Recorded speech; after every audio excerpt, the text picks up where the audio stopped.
Say a body has been found on top of a hotel in downtown Los Angeles, the very same hotel where a Canadian tourist went missing last month. Let's go back to KTLA's Mark Kono and Sky 5 Live over the Cecil Hotel. Mark, what can you tell us?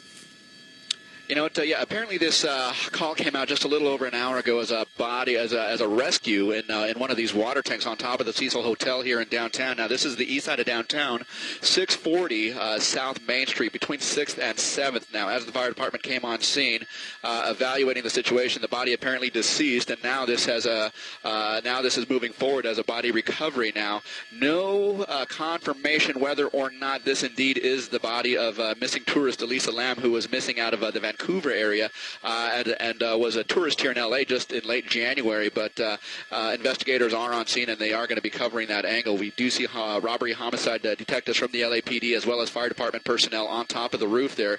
Again, the Hotel Cecil here on the east side of downtown.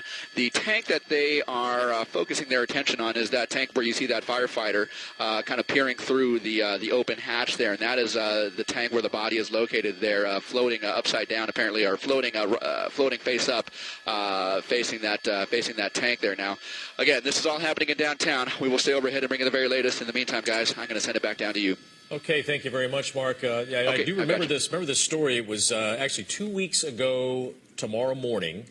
The LAPD actually had a news conference with the parents of Elisa Lam, that Canadian tourist, to try to get some help. And then they released the video of her there on the elevator.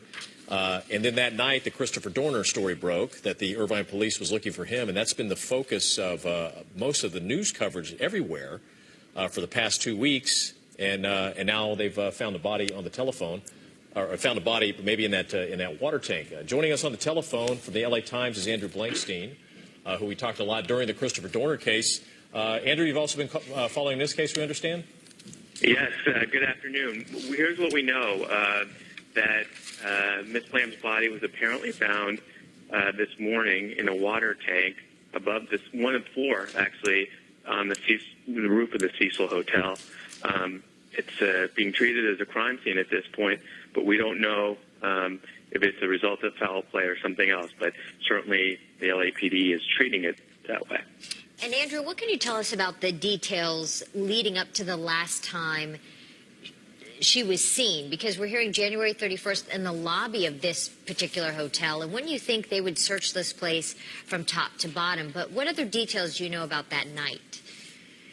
Well, I mean, one of the things with this investigation, and for people that don't know the Cecil Hotel, it's downtown. It was also the same hotel where there was that incident involving the firefighter who was, allegedly stabbed. This was going back a couple of years. There's people who stay there, but there's also single occupancy residency people there as well. So it does have kind of a transient population, and we don't know the exact kind of timeline when obviously she was last seen on the 31st, as you referenced.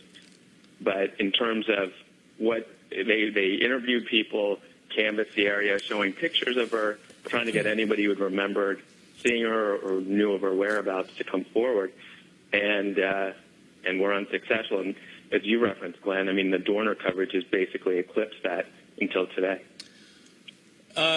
That neighborhood, basically one of those neighborhoods, I'm kind of surprised that a girl like her would stay at a place like this, because it's obviously a neighborhood where you need to be aware of your surroundings and who's near you when you're walking down the sidewalk. I mean, let's be honest. Well, you're in Skid Row, and you're definitely in an area where there's a cross section of people, to be sure, and it would seem on the surface for somebody who's out of town, an unusual place to stay. That's one of the things they haven't really said a lot about. Los Angeles police, obviously, the first order of business was trying to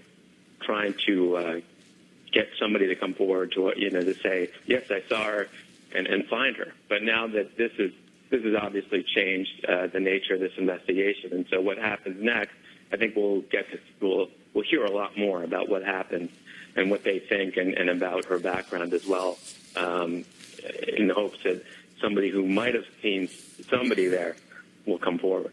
All right, Andrew Blankstein of the LA Times, we appreciate you calling in this afternoon. Thanks so much, and we'll continue to follow this story as well. Thank you.